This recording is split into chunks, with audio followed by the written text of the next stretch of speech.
Hi everyone, I am your host, Jade Haggard, podcasting from Art Universe Laboratory. Welcome to Artist Solace.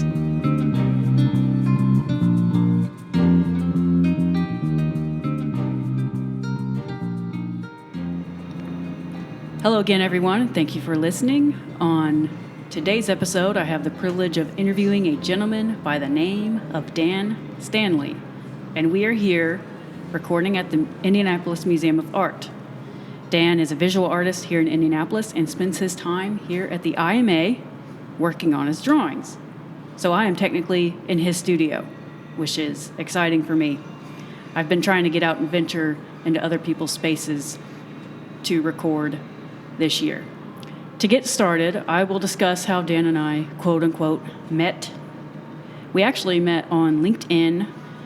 One day over the summer, I randomly connected with a bunch of people on the website, and shortly after I received a message from Dan asking about my experience in art and interest in neuroscience. He mentioned having interest and experience in the same fields, and we thus sparked up a conversation via LinkedIn. After finding some of his artwork online and meeting him in person, he became a definite podcast candidate. Now here we are today. I'm going to poke and prod at his brain, talk about his life and work, and see if we can extract some inspiration from him. Welcome, Dan. Thanks for coming on. Yes, good morning, and thank you for having me on. Absolutely. Thanks for having me here at the IMA. I understand you come here often to draw, so let's talk about that. Very commonly, usually 4 days a week. Most 4 weeks days. I'm here, yes, all day long. Now, how did you think about coming out? Like, where did you get the idea to start coming to the IMA? Actually, years ago, there was a guy who used to come in here on weekends and draw, and I got curious what he was doing and got to know him a little bit. He was doing some really interesting things, and at that point, I was thinking ahead about how I was going to become a full-time artist when I retired. And I thought, I need somewhere to work. And I thought, if I work at the kitchen table, I'm going to come up with a million excuses to get up and do something else. But if I come here, I'm going to keep working, because if I decide to do something else, I have to drive off and leave. So I decided that I would try working here. Did a few dry runs with a friend who was drawing at the time, working on a master's degree. And that seemed to work out. And I love the lighting here, the huge windows. So I just said, this is where we'll go. And it worked out really well. The staff here is not bothered by it. Most of them know that I'm doing it, and they have no problem with it. So basically, this has become my away-from-home studio. That's great. And it's a great place to work. Absolutely. I understand what you're saying. For what I do. Mm-hmm. Somebody who is painting or doing other kinds of things, obviously, it wouldn't work well at all. Yeah, that'd be a little messy. Right. Mm-hmm. But for drawing, it works. Mm-hmm. So it has been working out well for you. How long have you been here? Since the late spring of 2017. Oh, wow. So about, 3 years now. I'm in 3 to 3.5 years. Man. Right. And I understand what you're saying about the idea of going out and actually going somewhere. Right. To do your work, because you do get kind of stir crazy in your house. Yes. And you worry about all of the chores you have to do in the house. Exactly. It's real easy to get distracted, and I found that working here, I could get into a routine, sit down, go to work, and just get into the habit of working all day long. And I'm sure do you find that it's also inspiring at the same time, maybe being around the energy of art? It is. The art, the building, the grounds. Occasionally I run into other artists or people who have some parallel interests, and we've had some interesting conversations. So it's all been just a big positive. So it worked out really well. Yeah. Now here you are having an interview right. about your art. Yes, an unexpected interview. Right. You know, it's funny because I was not sure if I was going to be able to record another episode this year just because of all the COVID shutdowns, and I have kids and a husband that works during the days. And, you know, they're actually going to be e-learning starting Monday. So, you know, one thing that inspired me to have this interview was that, like, this is probably the last week I may have for free time, for inspiration, you know. So I wanted to squeeze it in. And Good. This is probably the only one I'm going to do. So I'm Friday's grateful. a good time to do it. Yes.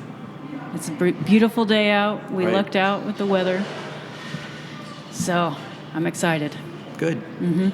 So where are you from? Originally, I'm from northern Indiana, a small town called Elkhart. Elkhart. Right. Okay. I have a friend from Elkhart. Oh, Because we're here at the IMA, you're going to hear background noise for the audience members. You might hear, I think that was ice, maybe. You might hear, we're in the cafe, so you're going to hear some background noise. But I don't have a problem with it. I think it's going to yeah. be fun. It'll be fine. And you're going to hear some music, too. So anyway, you are from Elkhart. Right. Okay. Elkhart, Indiana. Yeah, I had a friend from there I went to art school with. So now, like, what was your childhood like? You know what? Well, probably pretty average. You know, I did most of the things that little kids do. There may have been, looking back, there may have been some things that were a little bit different. I think that I started doing art at a pretty early age. I would say probably by the age of 4 or 5. And that was pretty consistent. And I can't say what got it started. There was no influences at home. I grew up in a family where there was not much of anything in the way of cultural influences. So the art thing came from somewhere else. It didn't come from my parents or relatives. It came from somewhere else. And I also had a lot of interest when I was a kid in things like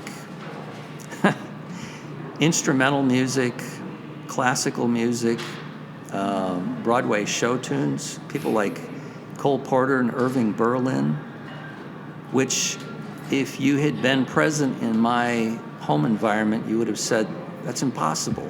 It's just totally different than the reality I grew up in. So those things were a little bit different. And I always had a huge amount of interest in sciences. And that was from a very early age. Really? Yes. You know, that's something similar. I find myself having somewhat of a similar experience. When I was younger, I'm from a small town, and my family wasn't very artsy. My dad is a little bit artsy. He would paint, when I was younger, he used to paint pictures and draw and stuff, but at a certain point he stopped doing all that stuff. But he is into science fiction.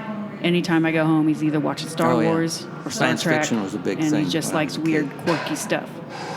So maybe that's where I got my eccentricities. But the same thing. Like, there's music I like that they do not like, and it's hard to know where that came from. Yeah, I have no idea where my interest in those things came from. And I look back on it now and I think, well, that's kind of weird because a lot of the other kids were starting to pay attention to pop music. And while they were paying attention to pop music, I was listening to all this other stuff. So when I look back on it now, it does seem a little bit strange, but I don't know where the influences came from. It definitely was not my parents. So your parents, like, they didn't listen to any... No. Did they listen to any music? Yeah, traditional music, things like Lawrence Welk. Mitch Miller. Okay. Things like that. You know, traditional the singers. good old stuff. You know, that they would have records or on TV. Yeah. Now, you know, and it's funny, you say that you got interested in art at 4 or 5. You know, I think that it's just something natural in children to do artwork. Yeah, I would say so. Because I have 2 children who are 4 and 6 now, and I think, especially my daughter, she just wants to draw. She'll draw all day if she had the opportunity. So I think it's something natural. And if it's encouraged by the parents, then I think they want to keep doing it. But sometimes maybe parents could discourage children from being creative. Did you find that your parents were encouraging of your art pursuits? I would say yes and no. They obviously gave me things to work with: pencils, paper, crayons, watercolor sets. But they were not, since they were not into culture that much, they weren't telling me a lot of things that perhaps some other people would have told me about. So I was just kind of, I think, floating along on my own, pretty much. I see. Doing what I was doing. Yep, wandering into the chaos on your own. Well, yeah, so to speak. something like that. But no, they were, I think they were tolerant of it. They helped in some small ways. My interest in science, they bought me things like microscope sets, chemistry sets, electronic sets, things like that. What things were you interested in as a kid? What were you more drawn to as far as sciences? Actually, I found a lot of the sciences interesting. Yeah. I can't say that there was any one thing that stood out. I just found it generally interesting, and I found science fiction interesting. I remember having a lot of curiosity about why things were the way they were. Curiosity, that's a good Yes. point. Because I was going to ask, did you find that you were a deep thinker? I was pretty curious. Curious? I think I can remember times where I asked questions of my parents that were probably loaded questions that they didn't have the answer to. Right. And there were things that I was noticing when I was a little kid growing up, some of which didn't quite make sense to me. So I would ask these questions, Yeah. and I realized later that they were actually philosophical in nature, but I didn't know that at the time. And sometimes they didn't have answers. So yeah, I was probably thinking in a little bit of an offbeat way even back then. Mm-hmm. But, that's just me being a little kid and being curious. Right. I think when you're allowed to just be curious, you're going to think about a lot of things, you're going to wonder about a lot of things, and you're eventually going to see a lot of things that are going to make you kind of scratch your head and say, why are things this way? Mm-hmm. Right. And I did a fair amount of that. Mm-hmm. But I didn't have connections to people who were probably more worldly in nature, so there were no answers coming in. So. Yep, I understand. Yeah. I understand that kind of small town mindset. Exactly. That's exactly what it was. So when did you leave Elkhart? I left Elkhart when I was about 19. I went into the service. Really? Yeah, I was in the Army for a little under 2 years. Okay. During the Vietnam experience. Did you have to go to Vietnam? No. Okay. I went to Fort Hood, Texas, and was eventually made into a unit clerk. So I ran an office and did a lot of paperwork. Every unit has offices that do paperwork for all the people and all the events that go on, and you have to keep records and fill out things every day. And I eventually got that job. It was a job where you had to be reliable and level-headed. Not everybody around in our unit was reliable or level-headed, so I got the job. Somebody who did have the job was leaving, and they nominated me and recommended me, so I got that job. What made you decide to enlist? Was it was voluntary at the time, right? That was actually during the period where they had draft lotteries. Okay. And the day before and after my birthday had real high numbers. And my day was a really low number, so that meant I was going to get picked. Ooh. And when I left high school, I was totally unsure about what I was going to do. So I had not arranged to go onward to school. I was just in an in-between place, trying to figure out who I was and what I wanted to do. Of course, at that age. Yeah, and that came along, And I just said, you're going to be drafted, so let's just volunteer. Yeah. So I did. Yeah. Now, do they pay for your college afterward? They did. Yeah. The GI Bill existed, so ultimately that was a good investment. So for a little under 2 years, I got a whole bunch of GI benefits to go to school on. And that gave me a few years to mull over a lot of things and think about a lot of things and do a lot of reading and other things. So by the time I got out of the service, I was ready to go to school. I had ideas about where I might want to go. And what were those ideas? I knew I wanted to go to school, and I, to a large extent, thought that I wanted to go into art. Part of the reason was because I was interested in the sciences, but I had been weak on math in high school and developed a mindset that I couldn't succeed in the sciences. I did the same At all. thing.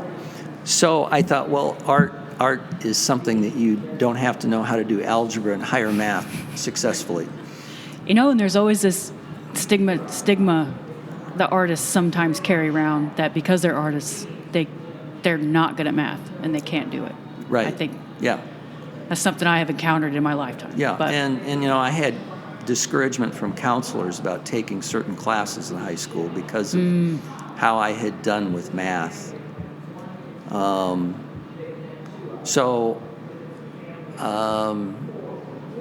I did fairly well in school, but I don't think I was perceived as some top-of-the-line student or something at that time.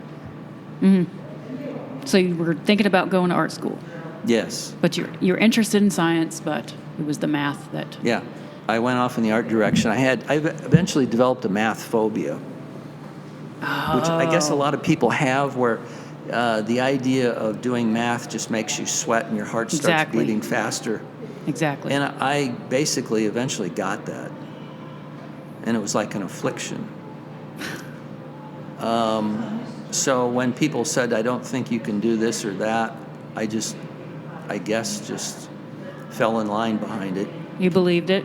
Yeah, Yeah. well, you know, those are the adults. They've got these degrees on the wall, and they must know what they're doing. Right. Yeah. Yeah. I mean, when I was a little kid, I thought that adults really knew what they were doing. They had all the answers to everything. And that was kind of a crazy concept, but Then you grow up and then you realize I you're realized just that as stupid as everyone else. adults are just big kids. Yep. Yep. I think it's around mid-20s, late 20s. And after I had kids, I started realizing that. Like everyone's just a big kid. Yes. Okay, so you're looking at going to art school. Now let's get to that point when you Right. actually made the decision. You know, what'd you do? I made the decision. I started going to an IU extension first. And I was going to, I think, eventually go to IU, but they had a requirement for foreign language. And there was something in my head that didn't want to do a foreign language. So I found that Indiana State University had an art department, and they didn't require a foreign language. Wait, IU Bloomington or Yeah. IUPUI? IU Bloomington. Like every degree requires a foreign language? Yeah, it's a basic thing. You had to have, at that time, you had to have a foreign language. And I wasn't doing well at all. I had a block, probably just like math. So when I found that ISU did not require language, and it had a pretty decent art school, I said, this is where I'm going. Is that in Terre Haute? Yes, it's Okay. in Terre Haute, also known as Terrible Haute. I've heard I've heard a lot of nicknames for Terre Haute. Yes, yeah. It turned out to be a good place to go to art school. They had a pretty good art department. And I met some very unique people there who are very serious students of art, very serious. And they began exposing me to ideas and thoughts that were completely foreign to what I'd experienced at home. As college should do. Yes, definitely. But they were a step beyond the average college person in terms of their ideas. Really? Yes. I eventually realized that. So that was a pretty formative place to, I think, do some more growing up. Mm-hmm. And I finished an undergraduate degree fundamentally in painting. Okay. Now, what were your ambitions at the time? At the time, what were you thinking that you might do with that? I wasn't exactly sure. And eventually I thought, why don't we go to graduate school and get an MFA and then perhaps try to find a job in art? That seemed to make sense at the time. So I went on to graduate school there and did most of my work in the area of photography and printing. While I was in that program, I talked to people who had just finished their MFAs, and they were telling me how incredibly competitive the job market was. You would have 500 applicants for one teaching job. So it was a very difficult thing to actually get a teaching job. Wow. So I went through that for about a year and a half, and said, I don't think you're going to get employed from this. And if you finish this degree, you're going to be stuck with a terminal degree in a field. And then you're going to have to go out and find work. And when you put this down on your resume, it could be a negative. So I dropped out. And I regrouped and decided to go back into the sciences. In this case, electronics. I had developed an interest in that because of my interest in music and sound. Mm-hmm. And eventually I hit a point where I started wondering how my equipment was actually working, how it was amplifying and producing sound. And, what equipment? Well, my stereo equipment. Okay. Yeah, I became an audiophile in my 20s. Well, and one thing you mentioned is that you actually don't play any instruments, No, I but don't. you're just obsessed with sound. I'm which obsessed. I think it's I'm obsessed that's with it. interesting. Yes. Mm-hmm. So it's kind of strange that I didn't play an instrument. Mm-hmm. But at any rate, I decided to go to electronics school. An interesting irony: before I entered that program, I took a famous vocational aptitude test that basically graded you on how much you were like people in those various fields psychologically. Mm-hmm. And I thought that art would be the number one thing, but when the results came back, it turned out that I was most like a musician. Really? Yeah. Now what did that? Well, How did that? I thought, I guess affect you? this sort of explains why I've been so into listening to music for so many years. And then fanning out, listening to a lot of different kinds of things. And it started to make sense. Yeah. So I said, well, maybe I missed a calling. I don't know. I mean, what was your experience listening to music? Like, just being obsessed with listening to it Yeah, I was all the obsessed time? with it. When I was a kid, we had a little 78 RPM record player. And I remember playing the records over and over and over again. And then my father got a little stereo that played, 33 RPM. And I listened to things there and just listened over and over and over again. And eventually I started going to the library and checking out show tunes and piano sonatas and things, which, to this day, I don't know what inspired me to do that. But I would listen to stuff over and over again. It was just Probably constant. the obsession. Yes. Mm-hmm. But not very much in the way of pop music, which meant that I would discover pop music later in terms of seriously listening to it. So after everyone knew about Led Zeppelin, I was just discovering, going, oh my God. Were they considered pop? Well, rock and roll, Okay. something like that. Okay. Well, popular. Pop Popular, is short from sure. pop, of course. But I wasn't paying attention to them when they were working, when they were functioning. Interesting. It was after they were finished. I mean, they're one of the most highly Yeah. regarded bands nowadays. Right, that I especially the drummer. Right, I started paying attention after it was over. So I started tuning into the music of a lot of people once they were finished and gone.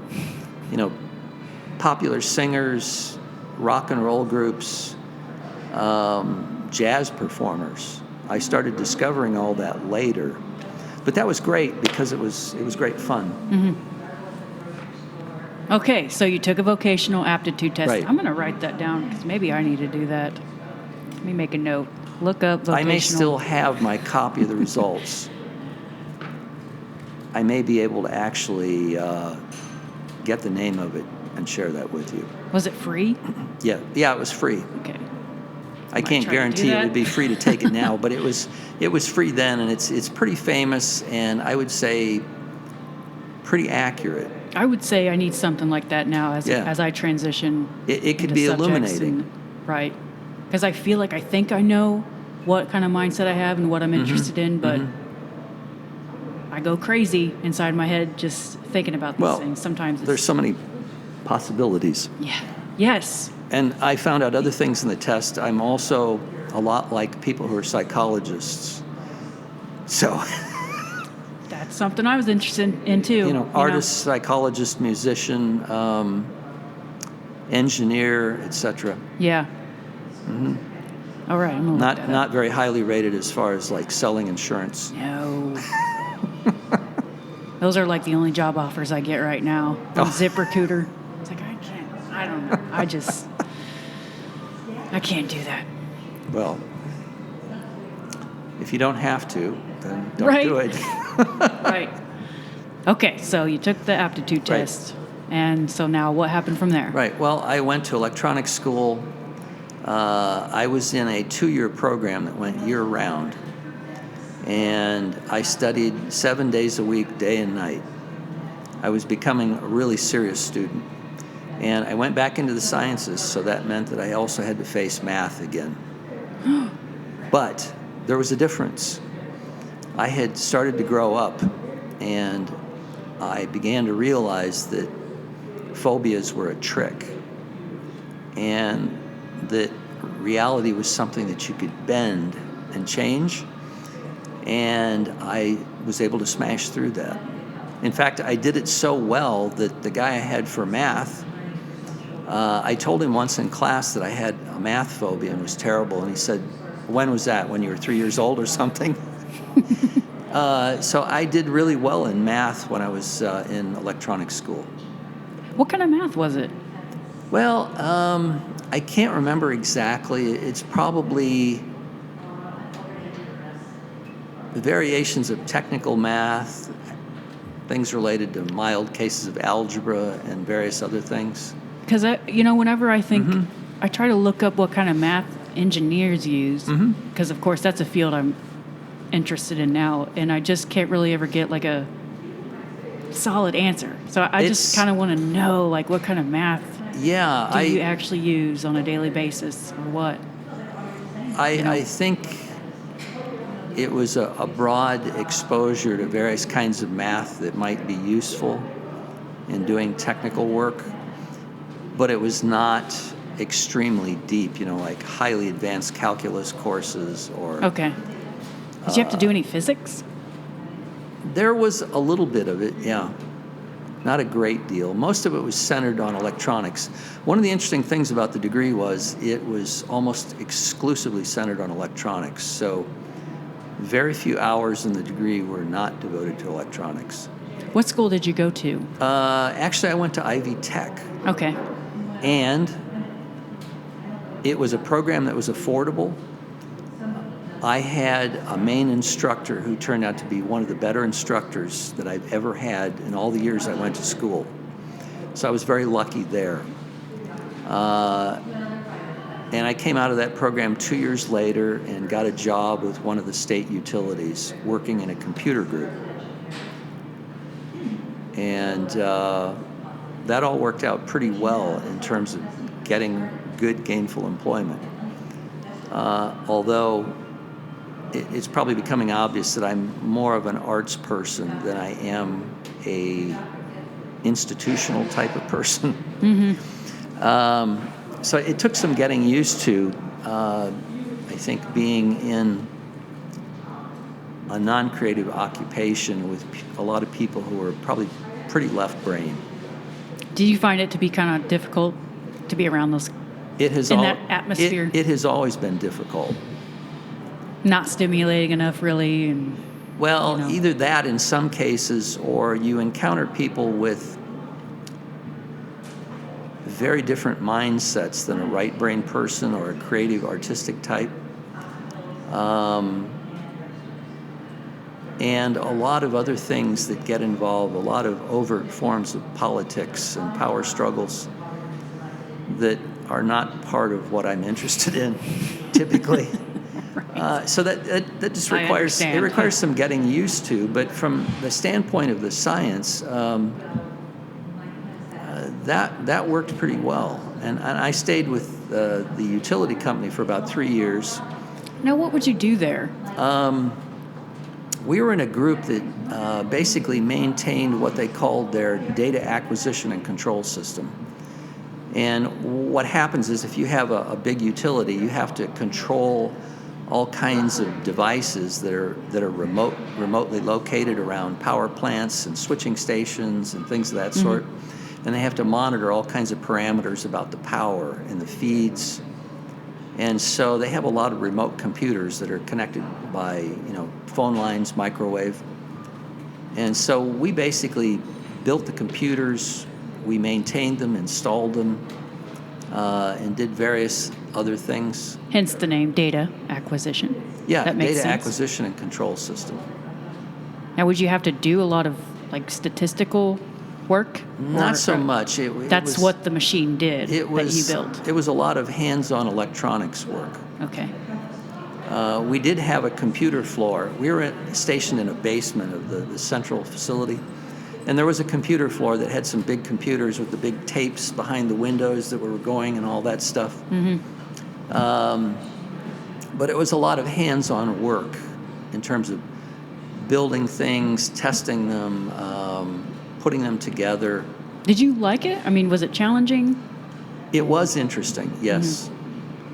But you found that the people there just the environment, it was a union environment, and there are a lot of things that go on in union environments that are very different than artistic people. Okay. There are all kinds of struggles and power games and things, and I never really enjoyed that. And after a point, I had to spend time on the road. And being lowest in seniority, that became a common thing. And I began to realize that if I was on the road a lot, that I was not going to be able to do too much else. It was putting a lot of crimps in things. So I looked for another job, and I found a second job with a company in Indy that was doing, at least for what I was going to be doing, R&D work in noise and vibration.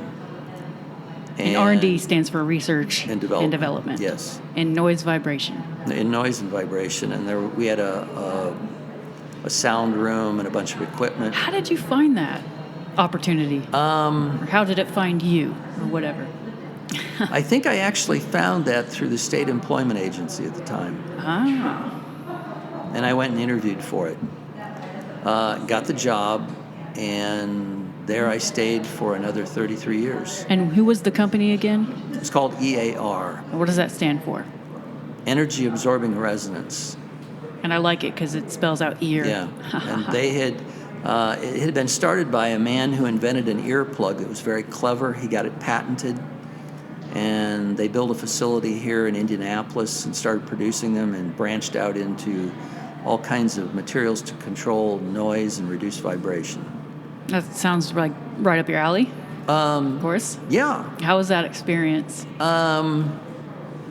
It was better than the utility. In this case, I was working more with engineers and technical people. And there were a lot of really interesting things that went on. I learned an enormous amount about sound and vibration and the equipment and transducers. I learned a lot about data processing. I got into doing specialty machining. I did all kinds of data reduction, sometimes wrote programs. I designed fixtures and things like special environmental chambers to do testing in. I even got involved in some of the hearing protection projects and some equipment that I was involved in designing and building. So it was a pretty good place to learn a lot of things. It was a place that was large enough to be interesting, but small enough that you could kind of move around and get your feet into other things. So that turned out to be an ideal job for me in the sciences. Ideal, I see. Yes, I'd found a niche there that was a good place for me to be. Yeah, exactly. Now, did you find that those people were more creative-like? Some of them were, yes. There were a few people in particular who were very creative, who were constantly coming up with new ideas, and some of them pretty clever. New ideas, like as a response to working with on the projects? New ideas for products. There was a guy who worked there who he had never gone beyond high school, but he had this just absolute innate ability to be visionary and creative and intuitive, and he would come up with all these ideas for products or how to redesign the mechanisms that made these products to make it more efficient and effective. He had this natural ability and this natural mechanical ability that some people just have that has nothing to do with education. It's like somehow they just know. And he was actually pretty successful. He was responsible for probably the better part of $1 billion in sales eventually. Wow. Yeah, and he came up. That was the gentleman you mentioned Yes. in our previous messaging. Yes, That and he had no engineering background, but he Yes. actually wound up becoming an engineer. He Yeah, that actually stuck out to he me. got into an engineering position. He came up with one product single-handedly that became, I think, the second best seller of all time in the company. Wow. Yeah. I mean, so like, would he just like draw all these things out, or design them on a he computer would make and then drawings, present them to the prototypes. boss? Or We used to have discussions about some of the ideas he had because he was interested in what I thought about them. He wasn't always well received by management. They had a more traditional sure. thought approach. Yeah. But he had some really great ideas. Some of them they adopted, they made a lot of money off of, and some of them that they could have made a lot of money off of, they didn't adopt. Wow. But that's the corporate world, Yeah. which the corporate world is a curious place too. Yeah. It's understandable. Yeah. You know, to a certain degree, you kind of need that structure and Yeah. limits. You There- can't have every idea be Right.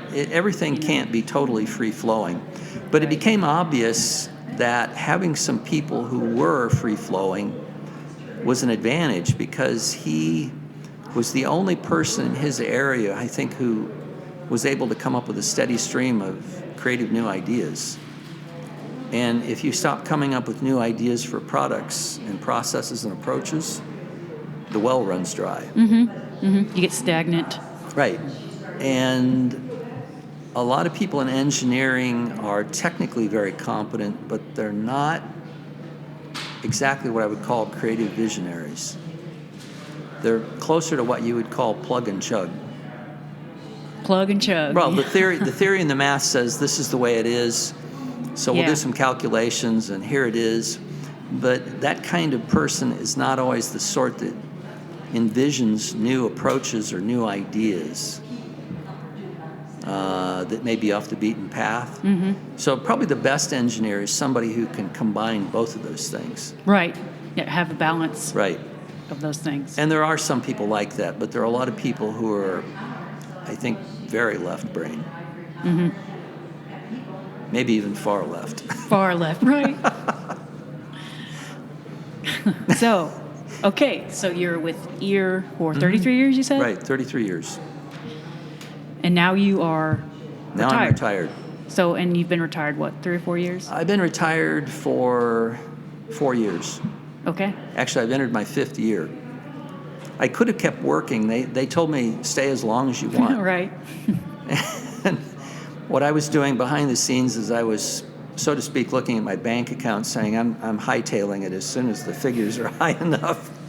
Right. I said, I've got other fish to fry, and I've done this for 33 years, and that's fine and dandy, but I can't wait forever to do something else. So Yeah.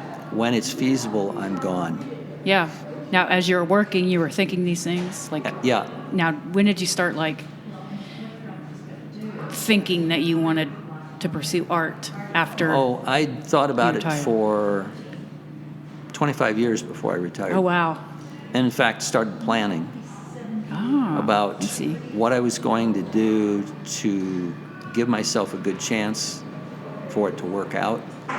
So I started structuring a lot of things toward that goal. So I was doing my science, but behind the scenes, I was trying to maneuver myself into a good position to start being an artist when I retired. Can you elaborate on that more? A number of things. I think I started concentrating on saving money and resources more than spending it, because I wanted to start doing art without worrying too much about finances. In other words, I wanted to get the wind at my back instead of in my face. That is a good strategy. The other thing I thought about was, I thought, geez, you're going to be in your mid-60s. And I remembered my grandparents, when they were that age, they sat in the living room with blankets over their knees Right. and seemed like that they were, I don't want to say shot, but they were kind of over the hill. And I thought, I don't think that's going to work if you're going to aggressively pursue this. So I actually started, pretty early. I got into doing physical workouts. Exercise. Yes, and I said, somehow I'm going to arrive at this point where I start being an artist, and I'm going to try to preserve myself as much as I can so that when I finally roll into the IMA here, I'm still going to be trim, I'm going to be fit, I'm going to be able to concentrate all day long, just like I did when I was younger. So it became an issue of saying, okay, what are you going to have to do to make that happen? So that resulted in other things that occurred, which just kind of snowballed. So behind the scenes, I was doing a lot of thinking about it and about what I would have to do. And it may seem like overkill, but just as an example, there's a popular singer, Janice Ian, which I think I brought up with you before. Mm-hmm. I remember. And she won a bunch of awards back in the 70s for an album, a bunch of Grammys. It was a really huge album. And I saw recently, she's about my age, and she still writes songs and works as a performer. But she said that she could only handle songwriting for a period of 2 hours, and she had to quit. And she was on it was a TV interview, and it was more recent that I saw this. And I said, okay, now you can see why you did all those things. Because she couldn't concentrate for more than a few hours, and she openly admitted it. She had gone on a different path than I went on. The path that I took is probably a little bit out of the ordinary, but I tend to do things like that anyway. And she got to a place where she could only handle 2 hours of it. And I said, if you're going to be an artist, you have to do this every day, all day long. And what are you going to do if you can only handle a couple of hours? You'll never get anywhere. So that was the reason why I invested heavily in figuring out ways to try to preserve my mind and my concentration and alertness, or in some cases even try to improve on it, because I thought that it would be just really important. And I knew that if I could only handle a few hours a day, or maybe every other day, that was just not going to work, unless it was just going to be just a pastime pursuit. Ah, yeah. Something you so would you just- really took serious Oh yeah, the future. Yeah, Which is now. Because the future is now. But when I was in art school, I realized that I was not developed enough to really know what I was doing. And I also realized that where I was at in the period I was going through, that the professors were not functioning in a way that gave you the type of foundation that you really need if you're going to really be an art person.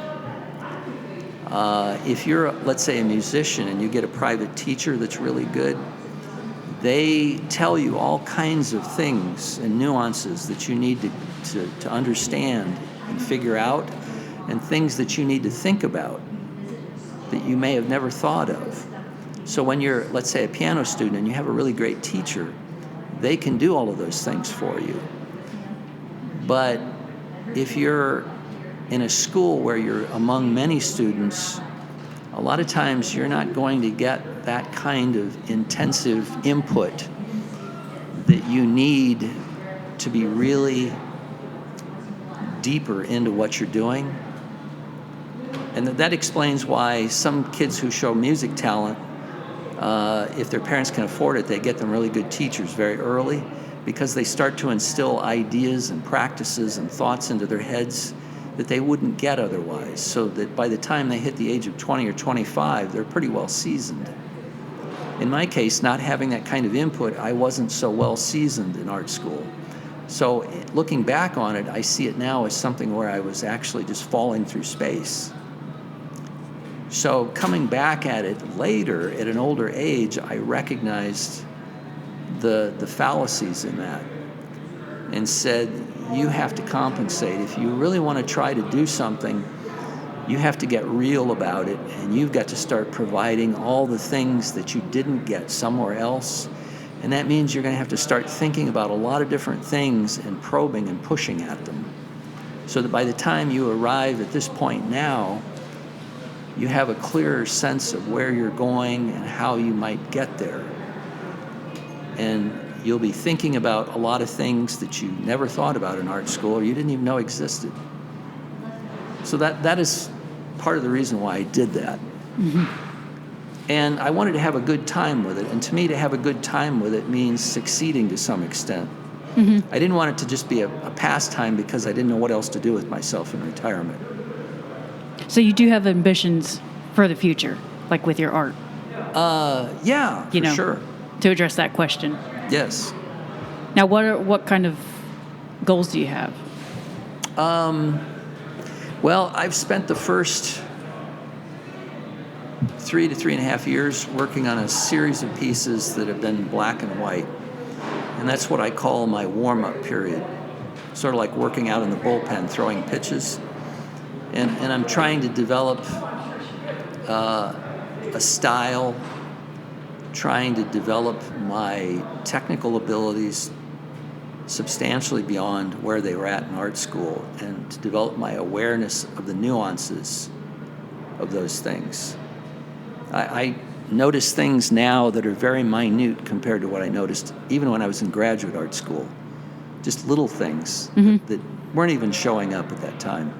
So I work really hard on that, and the idea was to go through this initial period, then eventually shift in the use of color, which is going to be another big challenge, and then keep developing on the basic style and imagery that I'm interested in.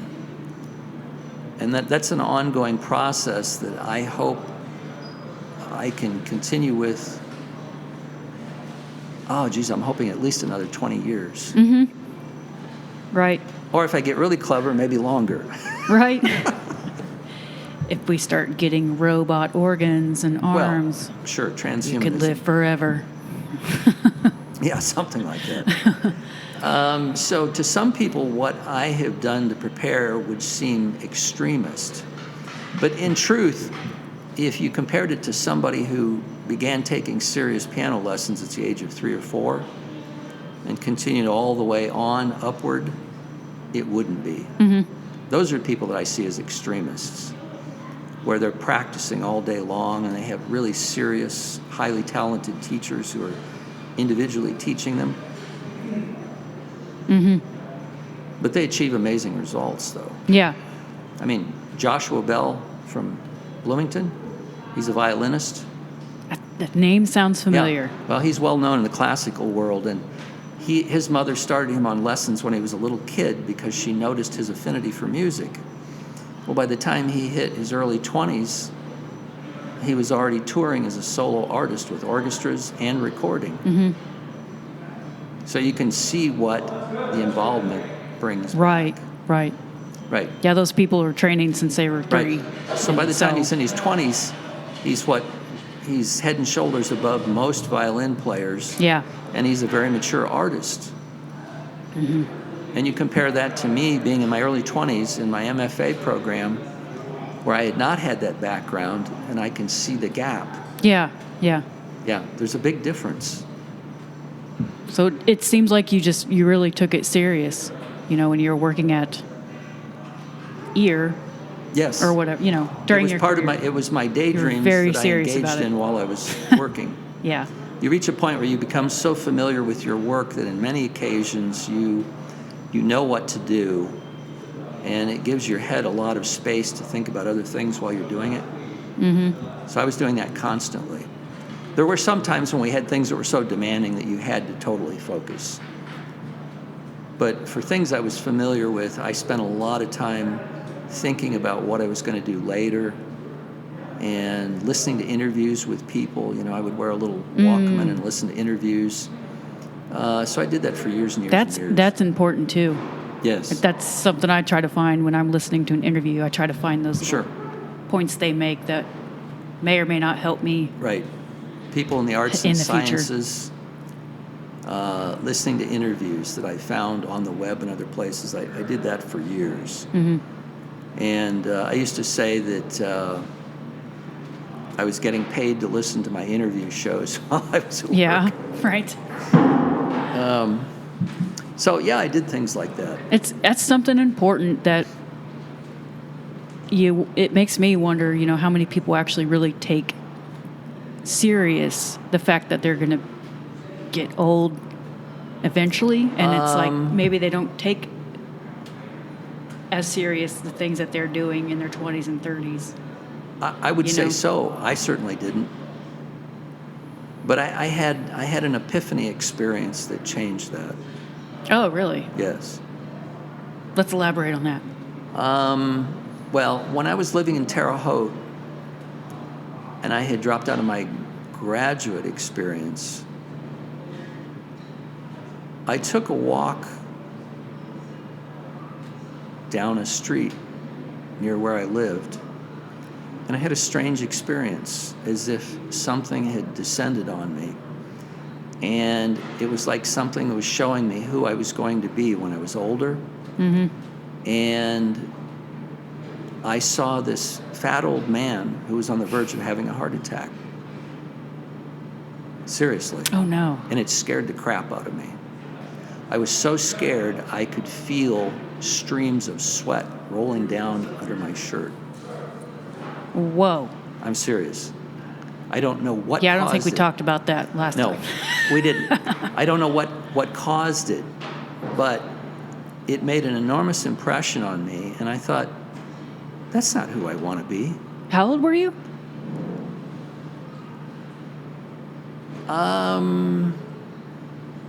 Maybe 26. Okay. It had a profound effect on me. It was like it woke up something. And I said, oh, you've just been kind of loafing around all your life and eating junk hand over fist and drinking beer like it was going out of style. At one point, I had a little bit of a beer gut. I had borderline high blood pressure, and I hung out in bars. Mm-hmm. I was a passive smoker and all that stuff. And I said, I don't really want to end up in this image, but I saw how that could easily happen. And it really scared me, so I started changing things. I started exercising. I started to slowly change my diet and my attitude about a lot of things. My mother started wondering why I was eating salads. Why are you eating spinach? You always hated that stuff. What has happened to you? And I started doing all of that. And bit by bit, it started to change me. It makes me think of this idea that you saw what hell could be like and you're running away from it. Exactly. So, but in the process, I started realizing that I could time travel in my mind to the future and say, I want to be this, not that. And come back from that experience and then just say, okay, you could be this or that. It's just a matter of changing your perspective now. And if you change your perspective now, who you wind up being down the line won't be the person you would have been if you keep the perspective you're on now. That's important. It's a form of time traveling. Because let's say in your interest, if you said, based on the course I'm on, I could be this 15 or 20 years from now. You could also say, I'd prefer to be that. And you come back from that experience in your mind and then say, okay, what do I have to change in my current perspective that will make sure I wind up being at this other place 20 years from now? That's an entirely doable thing. In that sense, you're creating your own future reality in the present. Mm-hmm. And I do believe in that. It's actually true. Right. And one of the interesting things about that is the first day that I sat down in here to start drawing, I thought back to that stuff and I looked at myself and I said, you made it. Hooray. I thought it wasn't just a distortion.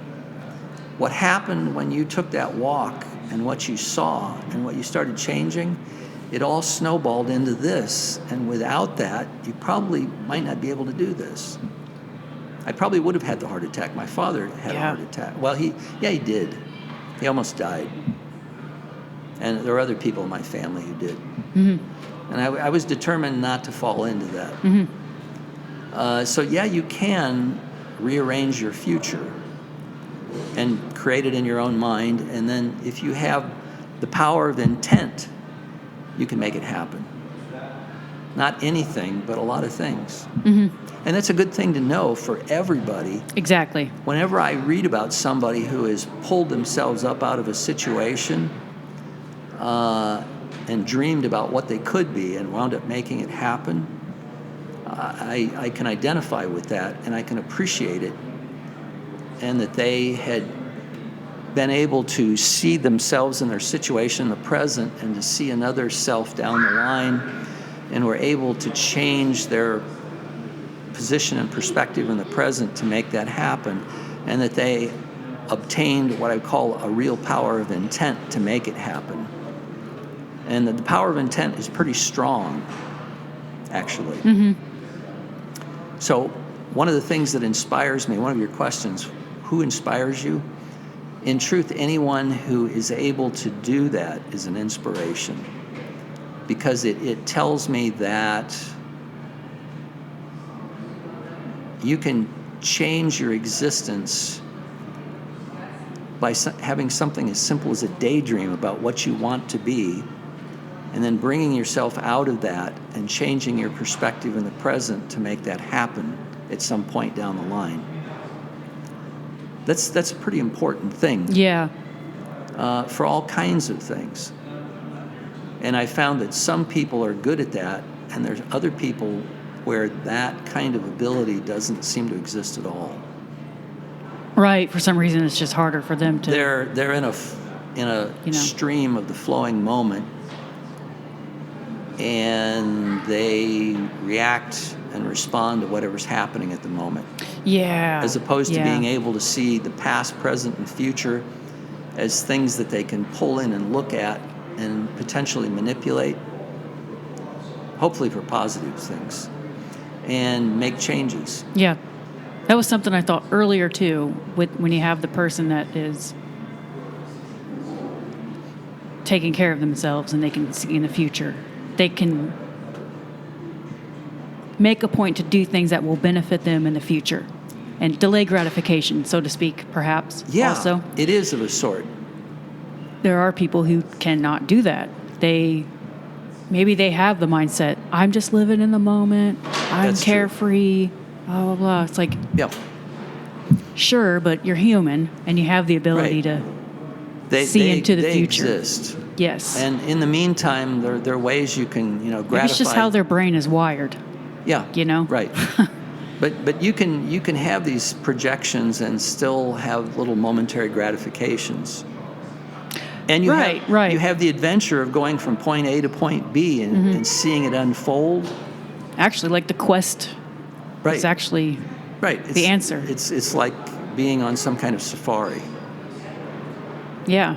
And you have the thrill of going through the process and seeing things unfold. So you're getting a kind of a ongoing feedback and gratification from doing that. Right. That's something I've read about in psychology and studied about as well, that actually people benefit more from the journey than actually obtaining the journey is a big part the of carrot things. At the end. Yes. That's something very important that's helped me along the way. Yeah. And it's like the exercise. When I started that in the beginning, I continued doing it. Well, when I finally really got into shape, which probably was another 8 to 10 years, I felt so different physically. I thought, geez, this is better than eating fresh bread out of the oven. It was that good. It was actually astounding. Yeah, but you said you didn't feel that for about 8 to 10 years. But well, it was a progressive thing. But it was a case of looking back at how I felt physically and mentally and noticing that there was a very distinct difference. And before I started exercising, I used to just, I poo-pawed all that stuff as being just worthless. But once I got to the other side and I knew how it felt and what it had done to me, I thought, well, geez, this is actually monumental. It not only makes a difference physically, it makes a difference in your mind, because long-term exercise starts rewiring your brain. Once I got onto it and I started reading things, I said, well, rewiring my brain could probably be a handy thing for going into art, because you're going to be starting late and you need every advantage you can get. And I didn't like the way things were working when I was in art school, so I said, let's rewire. It'll hopefully be better. I like that. So I'm spending decades ripping all the wires out, changing the connections. Yeah, man. That's inspiring. Yes. And yep, I hope it inspires people. When you first read about it, it actually sounds like something that was made up or corny. But having done it, I can tell you that that's not true at all. Yeah. It's actually every bit of what people say it is. That's one of the reasons I exercise as well. I started in high school, and of course, back then, I think we talked about this previously. Back then in high school, it was more about weight and my image. But once I got into my 20s, that stuff, especially after having kids, that stuff didn't really matter. But now it's just more image, to alleviate stress and anxiety and benefit myself in the future, preserve my body. You actually potentially get a wide range of benefits. That I came to be aware of, that it was not just a narrowly defined thing, it actually went into a whole series of different things. So the payback was big. The payback, even though you kind of suffer in the moment. It's somewhat suffering in the moment. In the beginning, yes. When I first started, I was in terrible shape, and it was very difficult. But once you got over the hump, then it got easier. And eventually became so easy that I remember times where I would go out for an hour run in the heat of the summer, and it was no problem at all. It was actually pretty easy. Yeah. That didn't last forever, but when I was in my mid-30s, it was very easy to go out and do that, and finish it and just feel refreshed and just go on and do something else. Before I was in shape, that probably would have killed me. Oh, yeah. Yeah. Now, you're still exercising nowadays, just not running, right? Not running. I'm not running because I'm trying to avoid trauma to my knees. But, I started 44 years ago, roughly. Yeah. So I've been doing it for 44 years. And you're still doing it? Yes. That's good. Still doing it, very regimented. It's like brushing your teeth. You say you do like the elliptical? Yeah, I do elliptical machines and weight machines, free weights. But yeah, definitely. Good for the mind. So Yep, I went running this morning yeah, before. So they're all kinds of spin-offs from it. And it's funny because if I'm recording, it's especially important for me to run. I run at the cemetery. It's an interesting place to run. Oh, yeah. Quiet, nature, huge, lots of hills. Well, I wouldn't say lots of hills, but a big hill I'd like to go up 2 or 3 times. And then that's something I did on purpose. I actually live a few blocks from it. I met George there when he worked there, actually, 8 years ago. But yeah, just being there and the isolation, it helps me think about things and just kind of quiet all the noise. There's not as much people around.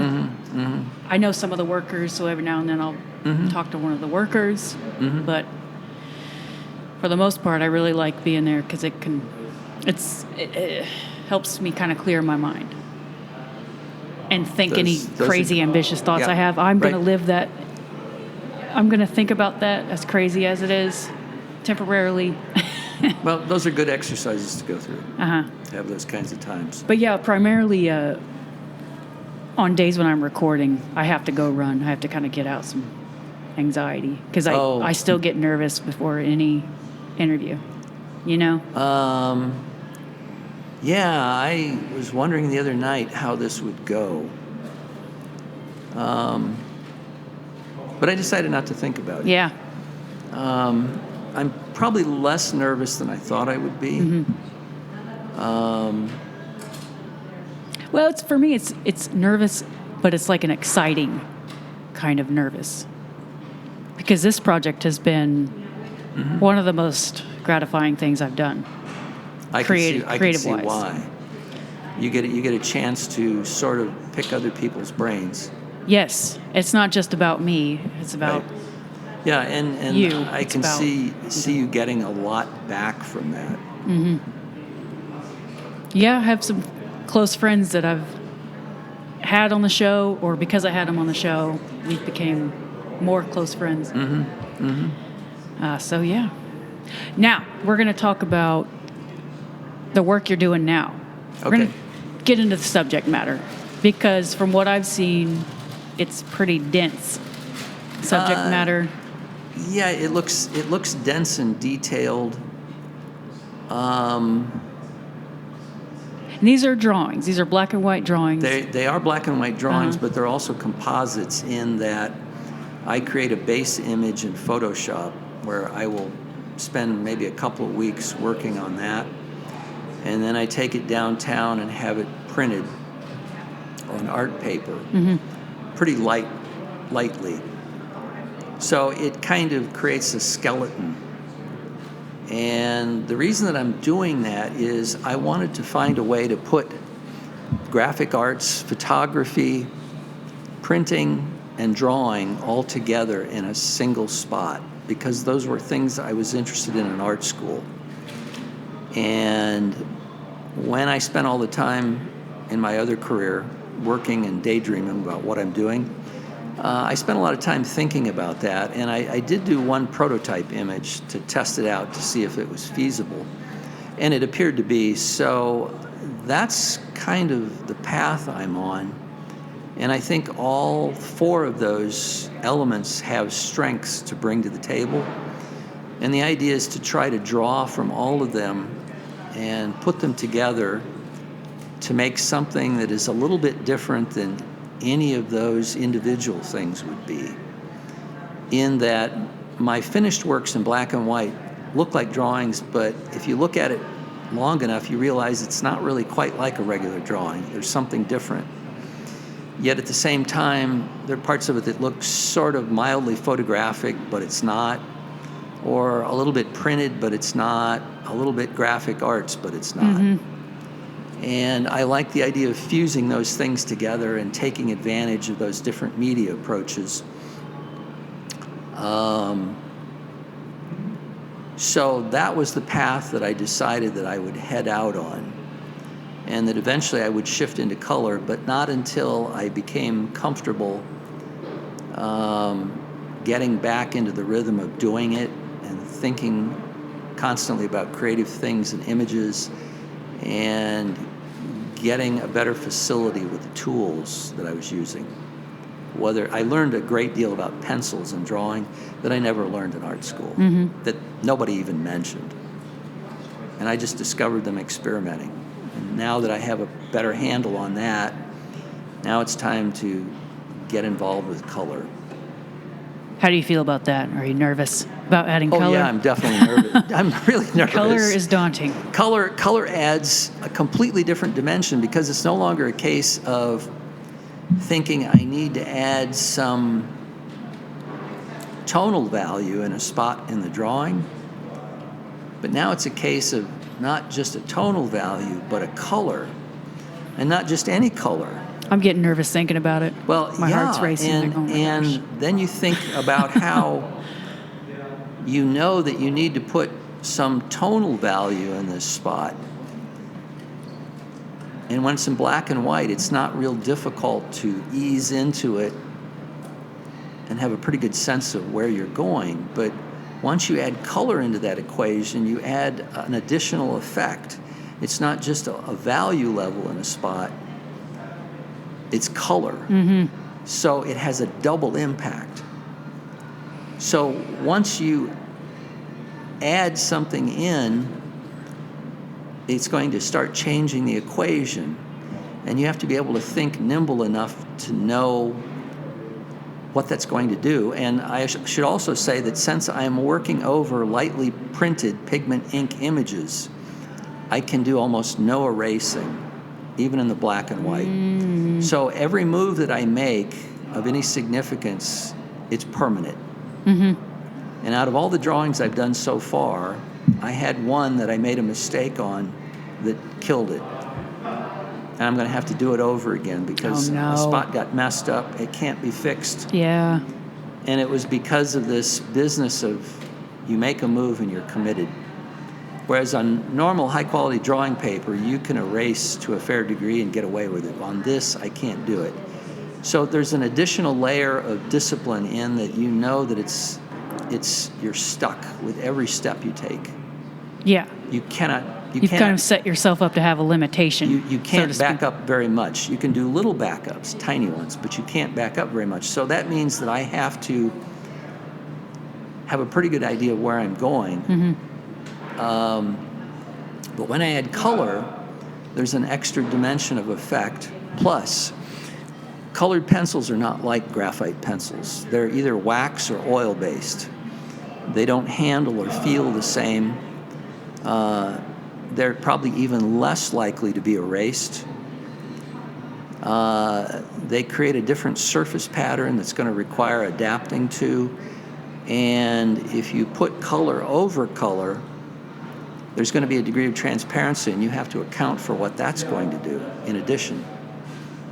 So there's a whole series of issues that I'm going to have to deal with. And I've been spending time trying to figure out ways to get around some of that initially. And I'm going to do some experimental pieces on small scale. I'm going to get them printed and work over them with pencils to practice getting the feel and looking at what they do. It may also be that when I do a larger image, I may print out sections of that image on my home printer and do some experimenting with the colored pencils before I make the move on the big piece. Yeah, that's a good idea. And early on, I'm going to have to do it because I don't have any confidence that I can just jump into it and get it right.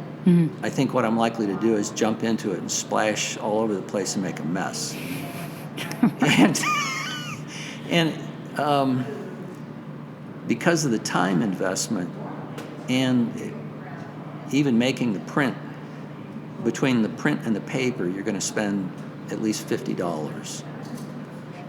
Plus you have the time into it. And my pieces tend to go longer because I tend to do a lot of finessing and building up of things.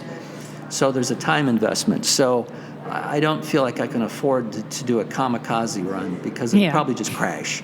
Right. So you're thinking carefully about this. Yeah, and then I'll say, what are you doing this for? I will learn from it, But I said you can do practice things on a smaller scale to do some learning and some things on the side, and that will help you along on this to make it a bit less painful. Mm-hmm. And that's the basic idea. Because the switch to color is painful. I'm working on several color images in my computer now, and starting to realize all the latitude and options and responsibilities I have because the whole gamut of color is available. Right. You know, and I have a spot where it's like, well, okay, I made it this color, but what is it going to do to the way the whole composition feels if I change that color or even shift it a little bit? And suddenly I realized that I have a whole new field inside this image that I have to take care of. So it's like it becomes more complicated. Yeah. Yeah, I wonder if just maybe deciding on this, like really specific colors to use. I don't know. I guess if it were me, I'd be like, well, I'm just going to try like red for right now. Yeah. And maybe have some kind of concept. At the computer, I can do that. Yeah. And if I don't like what it's doing, because Photoshop has a thing called layers, I'm doing all this in layers. Uh-huh. And the layers are all independent, but when you look at it, you see it all together. So if I have something in the image that I want to do something in color with, it's in a layer, and if I don't feel that the color is right, I can go back and change what happens there and look at the effect and do a lot of playing around with that. But eventually you're going to collapse the layers into a single level, and you got to get it printed. And once you get it printed, you're locked in. There's no turning You're back. locked into a course. That's right. You can't turn back. And some of my work at the computer, I've told some people that once it's printed, I don't like the way it looks. And then I say that the work with pencils is to try to rescue it. Right. I almost always have that reaction once it's printed, is that it's inadequate. And somehow I've got to find a way to rescue it once I layer in the graphite. Mm-hmm. And some of that I think is truthful, and some of it is being deliberately pessimistic. Another way that I try to push myself onward is by looking at whatever I do and say, you failed, it's just not good enough. And you've got to get your head together. Yeah. I've been doing that for the last 3 years. And what's funny is sometimes somebody Typical will artist. Somebody will come up to the table and they say, man, that's really something. And a part of me will go, because I'm busy throwing bricks at myself. They're giving me compliments and I'm like stoning myself. Yeah.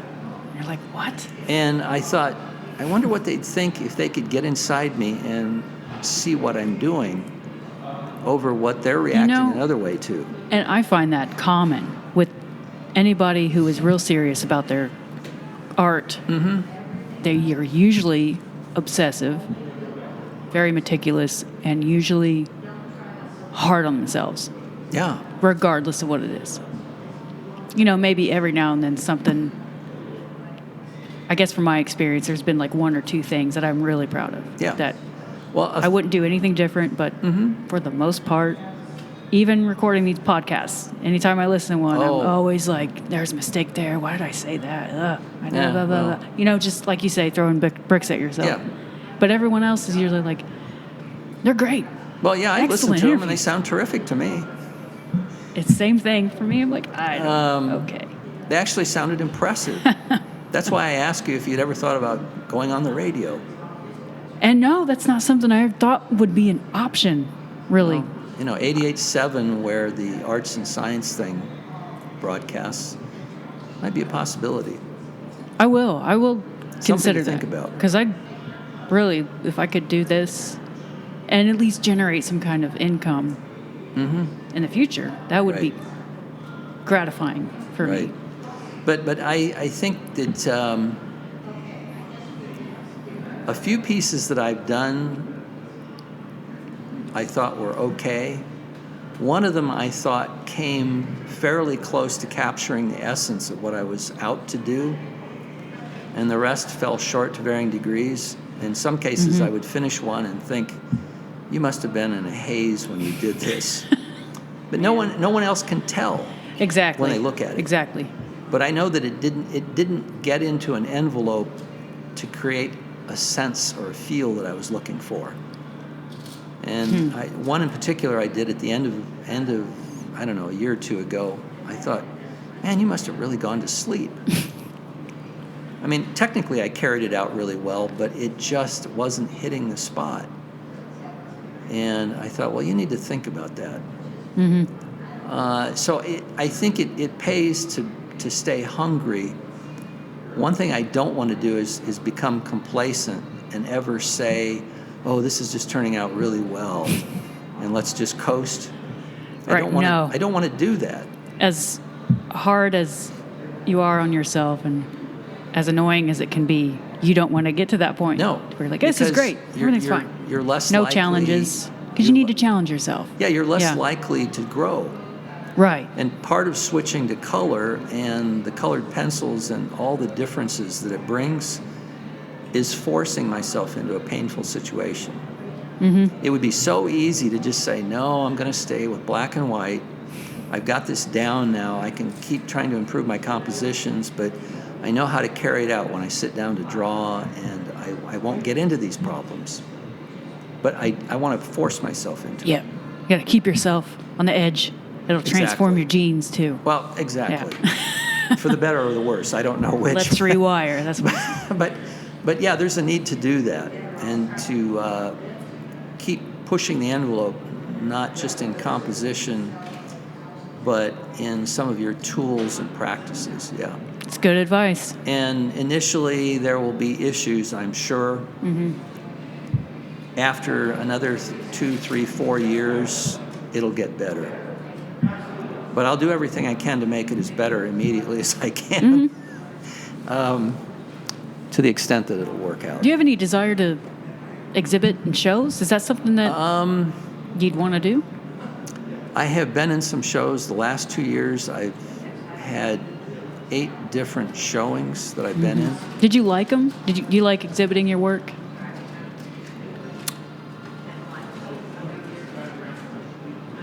When I have seen my work on exhibition, most of the time I'm really self-critical. The first time I got into a show, it was a gallery in Kokomo. And I looked at it and said, oh, this is a mess. How did you get into this? That was my reaction to my own work. And that was a show that had less than 40 pieces in it, and there were almost 900 entries. Wow. And I got in. But my reaction when I saw my work was, this is a mess. How did you get in? How'd you fool those people Yeah. into thinking? That's it. That's exactly what I thought. And I didn't want to look at my work. I spent all my time looking at other people's work. Yeah. But, I mean, do you find that you like exhibiting your work? Like, I don't know. I guess from my experience, I don't care for it anymore. It's okay. Eventually, I decided that doing it and not showing it ever didn't make sense. Totally. Yeah, that's a good point. That's a good point. I'm hoping at some point to have a showing of a series of my black and white pieces. Once, if I can get that somewhere, and if it happens, I'm probably not going to feel a whole lot of urgency. Most of my emphasis is on my interest in actually doing it and experiencing it and the journey of doing it. That's the big thing for me. The exhibiting of it, sort of like as in having lots of exhibitions, getting notoriety, or winning a prize, or selling, has never been a big issue to me. Okay.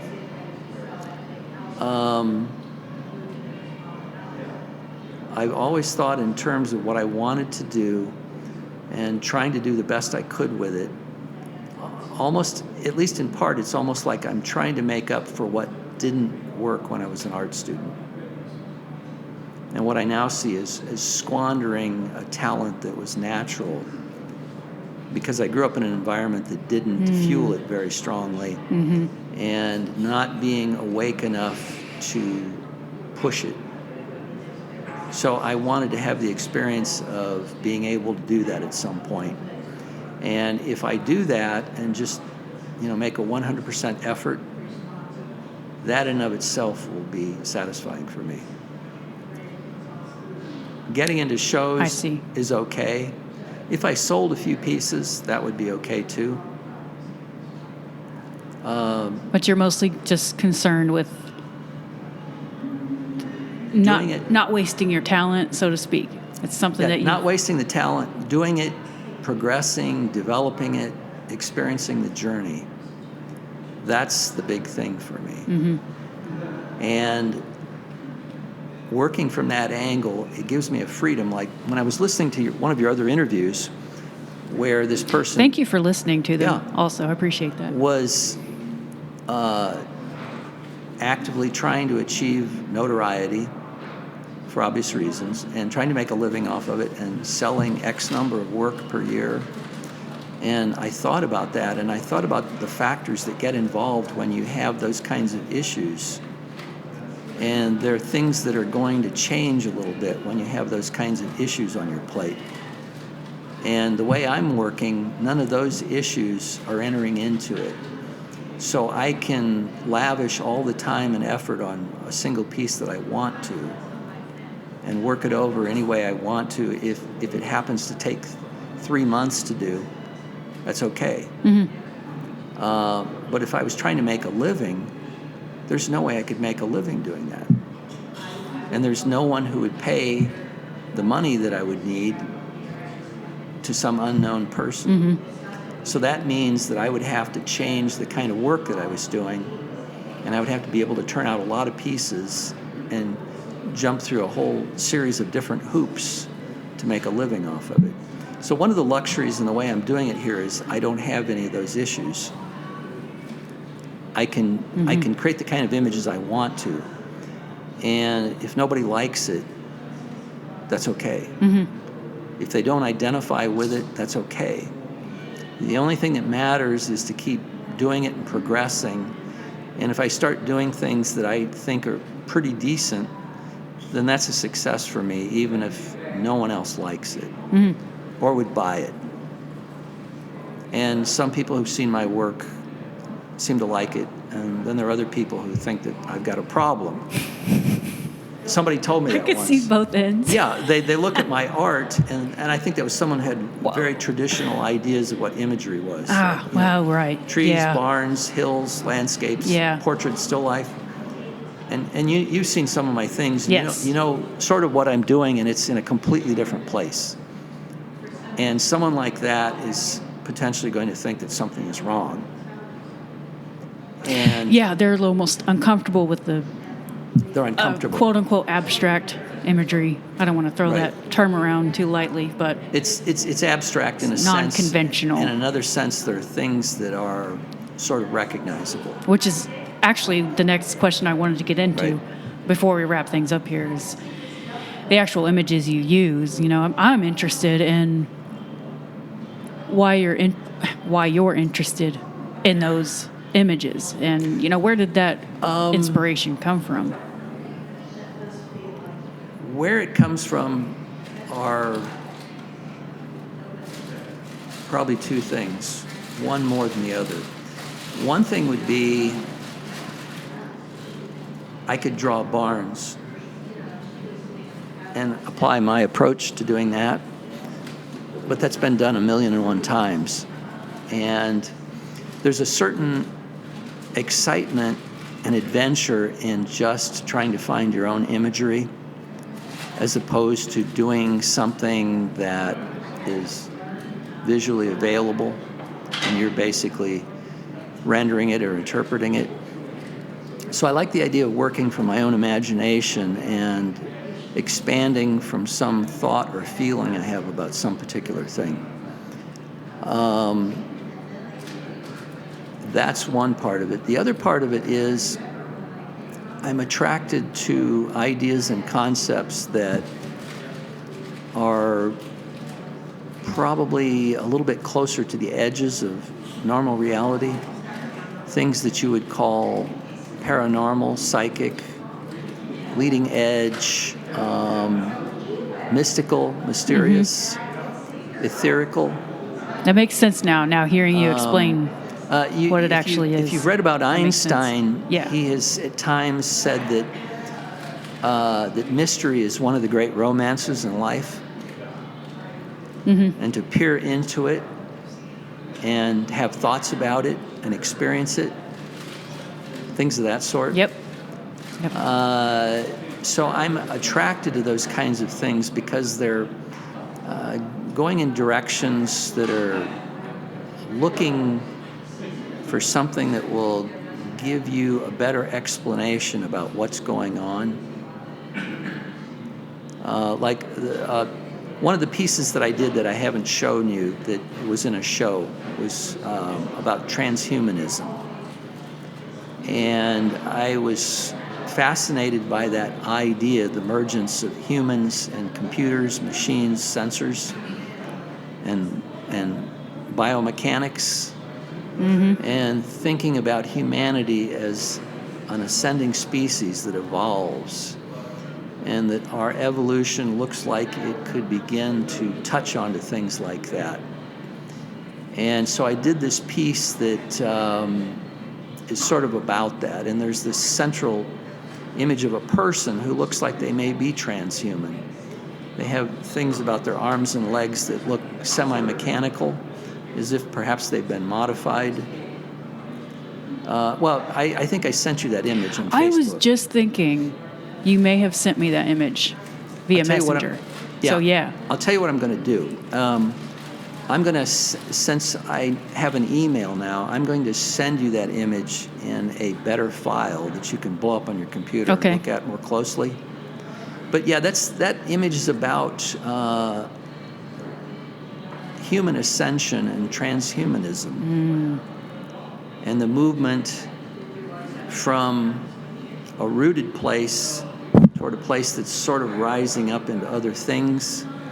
And he's in this bubble, and there are appendages that show embryos and a root system going into the earth, and there are these various things down below. If you looked closely enough down below, you'll see faint sequences of the DNA code. Oh, I didn't various notice that things detail. like that in there, and the ascension into the heavens, and then this cathedral type hall around it, which is symbolic of some deeper meaning. And these two figures on the side that have chains on them. So there's kind of an unchaining and an ascension. So based on that theme, that's where that image came from. It came from just the thought concept. You know, I listen to interviews about transhumanism and the marriage of computers, humans, and biomechanics. And I listen to it, and I carry away certain kinds of thought images and feelings about it. And then it just kind of tickles me. And then I get this urge to try to make a visual composition about it. And that's where it comes out of. And it starts on the computer like an improvised doodle. And that I'll bring some things in, and I start adding things. But it's like, jazz, people improvise in jazz. So it's creating the image is like a journey of improvising. And that I'll start with some central themes. I'll try to expand on that when I'm creating the base image, and try to sense the overall feel and the dynamic up. And I take it to a point, print it. Then I add in the graphite elements and try to enhance and expand on that. But that's kind of an improvised experience too. One of the fun things about doing this is that by not fully finishing the image when I'm working in the graphic mode, it leaves room for additional things to happen. And I don't know exactly what that's going to be. I have some ideas, but I don't know exactly. So I really don't know exactly what this is going to look like when it's done.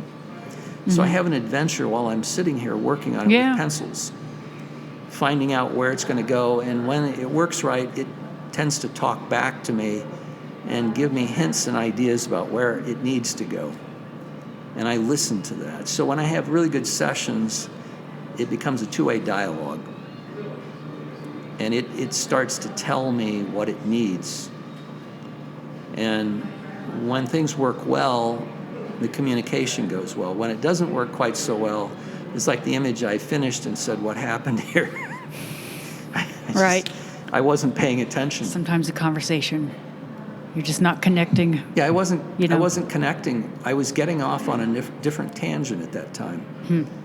And I think the tangent was I was trying to increase my throughput, Increase your what? the number of pieces I produced per year. Okay. I think I got into a rush. And at that point, I was, I think, subconsciously more interested in pushing it through than I was worrying about exactly what it was going to be like.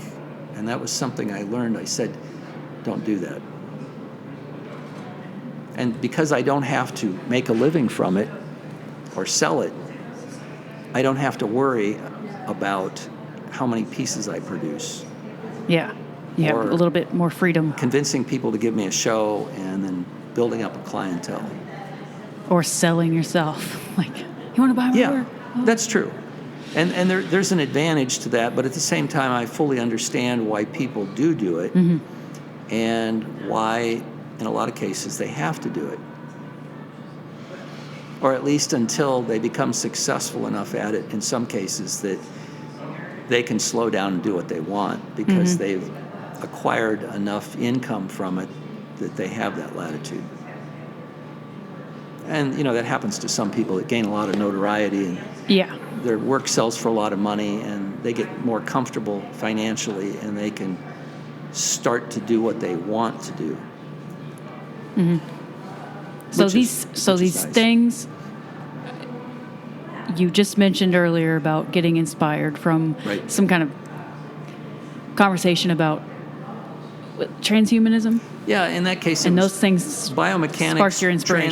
transhumanism, Yeah. neuroscience. Right. That's one of the rolls reasons into why we that connected too. early on. Yes. Is because that's what I'm interested in as well.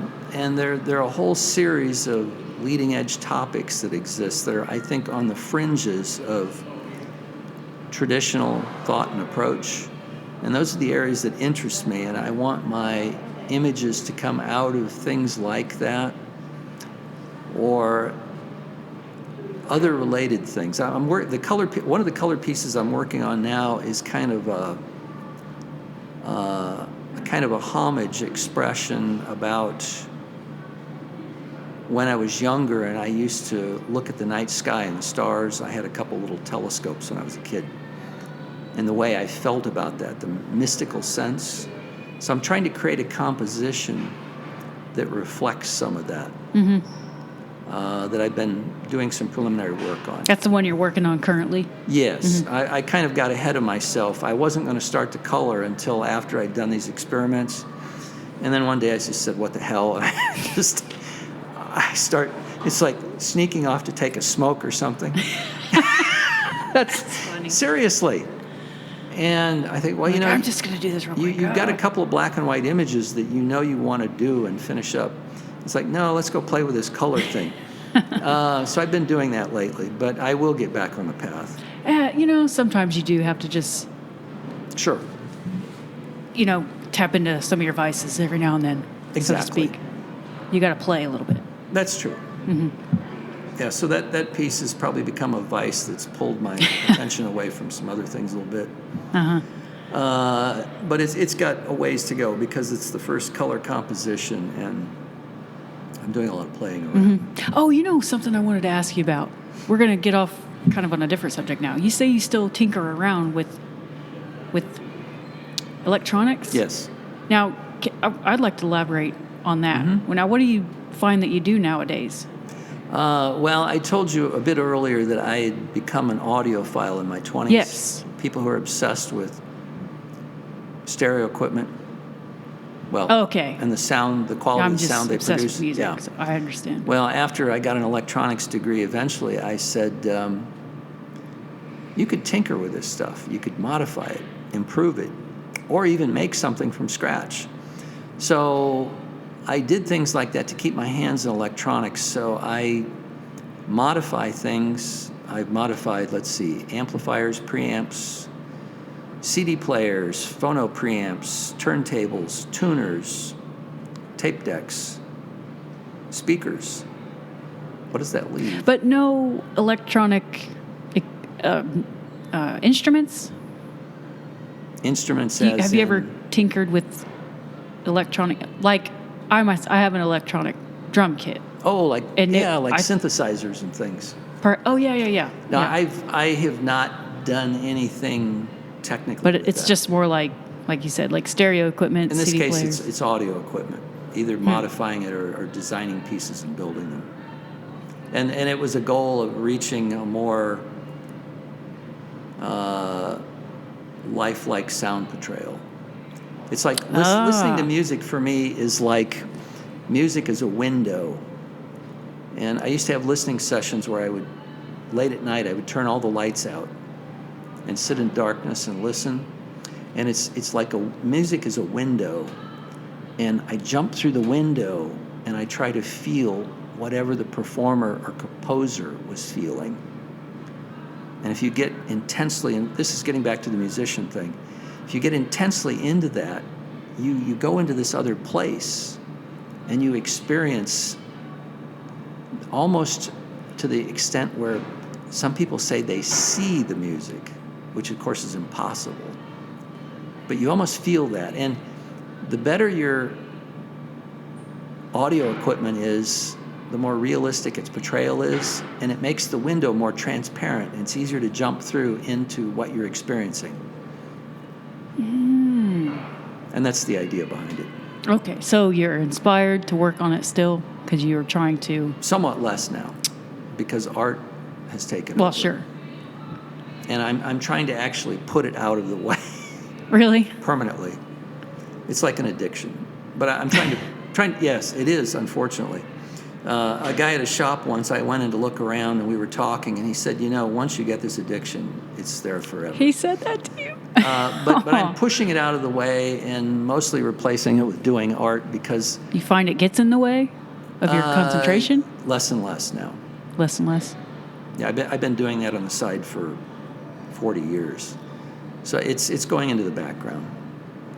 The art is much more forward. Well, I'm trying to imagine what your space is like at home. Do you have stuff sitting around all around your house, or do you have equipment in one certain room? Do you have like a studio space? More or less organized. Mm-hmm. It's in the living room, and I use my living room as a listening room. Mm-hmm. In fact, that's about all I use it for. I like hanging out in the kitchen. You live by yourself? Yeah, I do. I'm sure I would do that same thing. Present, if I lived by myself. Yep. I would just listen to music all day. But that probably won't stay that way forever because I'm engaged to, you yes. saw the photograph of Sherry? Yes. The art professor. Yep, Yeah. Sherry Stone. She works at Heron School of Art Yes. still. Mm-hmm. Yeah, that's where I went to finish my bachelor's degree. We were actually going to get married by now, but she wound up getting a Social Security benefit because of her ex.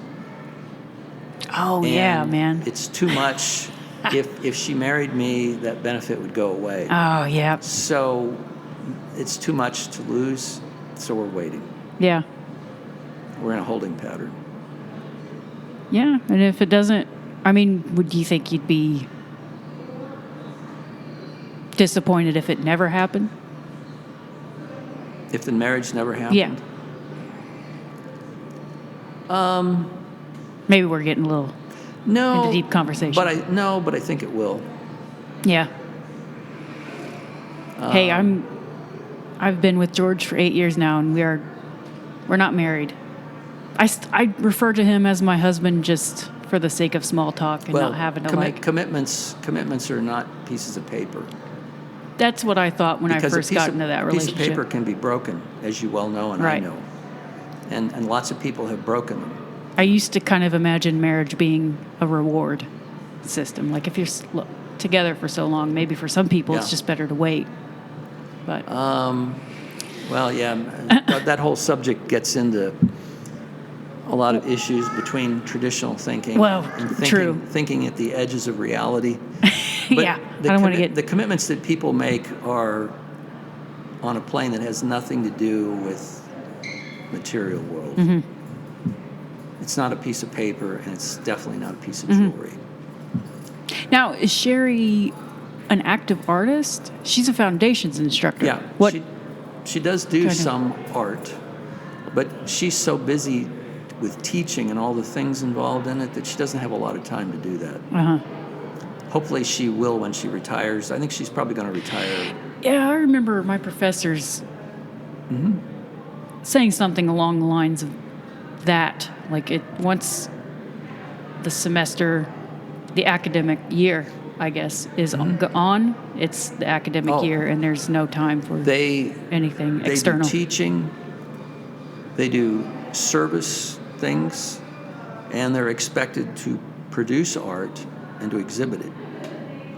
And the expectations are pretty high in those areas too, particularly if you want to get tenured or promoted. And they work, that's enough to keep somebody 24/7. And they're not getting, paid at the level they might in a corporate world with a terminal degree. Mm-hmm. So it's, I think, a labor of love to be into that. Yeah. Definitely. Be really dedicated. Yeah. A part of me is glad that I didn't get into that as a profession. Because I think I would be afraid that all of those forces would burn out my artistic desires. Because I'm so busy teaching, doing community service, and being pushed to do work. Yeah.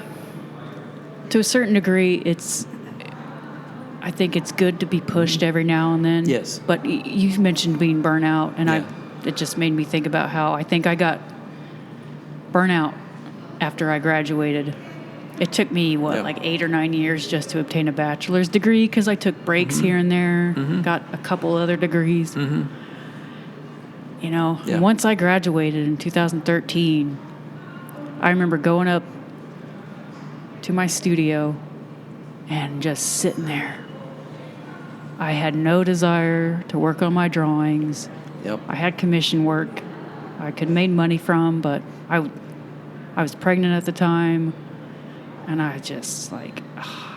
I was like, I think I was burnt out, and maybe that had something to do with losing my passion for it. Oh, yeah. Like I mentioned previously. Sure. When I graduated from electronics school, studying day and night, 7 days a week, I got pretty burned out.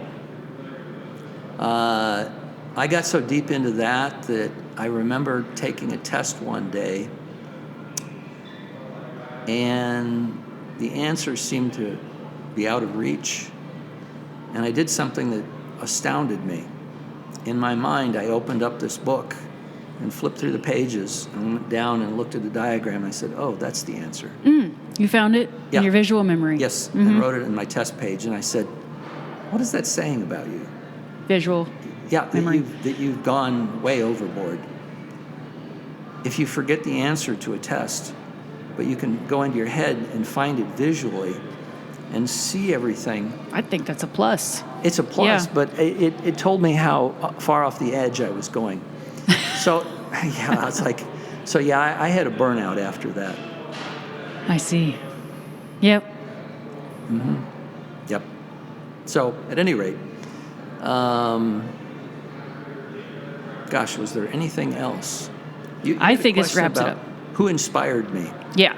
Well, people who inspire me, anybody who can create ideas about things, places, and things that they want to be, and change their existence to make it happen, is admirable. And I think that there are some figures down through history that are admirable for their ideas and actions. Some of Einstein's thoughts, not necessarily dealing with science, are admirable, as well as his ability to recognize something from his own internal thinking without doing experiments to prove that it was there, that's fascinating. Did you read his biography by Walter Isaacson? No, haven't read it. I read that one. And it's funny you mentioned that it wasn't really his science that you found inspiring. It's his ability to do these imaginations in his head. Right. And I found that while reading his biography, I was inspired by his character. Like there were some things that he said or things that he did. That His ideas about other things, yes. Yeah. That's funny you mentioned that. Yep. Because that's exactly what I thought. And there are other people. Most of them are probably like a little on the fringe. I think people maybe like Gandhi as a leader, a true leader. Mm-hmm. There's a guy named Buckminster Fuller who was a creative thinker in a whole bunch of different areas and came up with lots of really interesting ideas. What was his name again? Buckminster Fuller. Buckminster Fuller. He invented the geodesic dome. Geodesic dome. Yep. I'm not familiar with that. Oh. I'll have to look it up. Quite an interesting figure. In his old age, he did lectures on college campuses and was highly revered by the young people. He's a fun name, too. Yes, he had a lot of really interesting ideas about better ways to do things. A visionary. I'm going to type that. Buckminster Fuller. Well ahead of his time. Yeah? Like a number of people. Einstein, Tesla. Tesla's another admirable figure who got into many things and had many visions about all kinds of things that were ahead of his time. Yeah, I've heard recently he would have visions come in his head so rapidly, and they would be gone so rapidly, like he'd have to write them down, Right. or else he would forget. Right. Yes. Yeah. And it just makes you wonder what's going on in his brain. You know, how is that wired up? Yeah. A rather interesting fellow who involved in electricity. He was actually born in the middle of the night during a lightning storm. Really? Yes. Oh man, that It's might actually explain true. something. Might explain why. Could be. I don't know. Something to think about. I don't It's know. mysterious. But, yeah, anybody who I think is using their imagination and their creativity to create new potentials and possibilities, as long as they're on the positive side, I think those are inspiring and admirable people, regardless of what field it's in. Yeah, that's great to hear. And they give hope. Yes, that's an important word. Hope. Yeah, it really is. Anything that can encourage and create hope and illuminate, those are pretty powerful things. You know, my stomach's making noises, and I feel like it's gonna record. You know, the hunger pangs. Yes. I can see we can. Well, thank you, Dan. I Okay. really appreciate it. You know, we're coming up on 2 hours here. Oh my God. Yeah, I would refer to this as a podcast marathon. Now there's Wow. a crying child in the background. But anyway, I could probably talk to you for another 2 hours, but Well, I think it's time we wrap it up. I'm sure we'll meet again maybe another time. in the future. Yeah. Okay. Have you ever been interviewed? No, Oh, well, that would be interesting to reverse the tables. I guess not on a podcast. Okay. Just, there's been a few small interviews I've done for different art shows when I was at Heron, but those are maybe 5 to 10 minutes. But nothing long term, Okay. nothing like real serious. Well, that would be something to consider, doing a reverse interview. At a point in the past, I used to have this ambition of interviewing people, and it's some of the same motivations you have is learning from their thoughts and experiences, Yeah. as well as giving them a platform to talk about things. Yeah. So that's something to think about. I'd consider it. And even when I'm interviewing somebody, I feel like I am kind of learning about myself Yeah. at the same time, because I think about how we're similar, how we're different, and Right. something you say might shift my perspective, which And I could vice think of a versa. few points when it did And during vice the versa. conversation.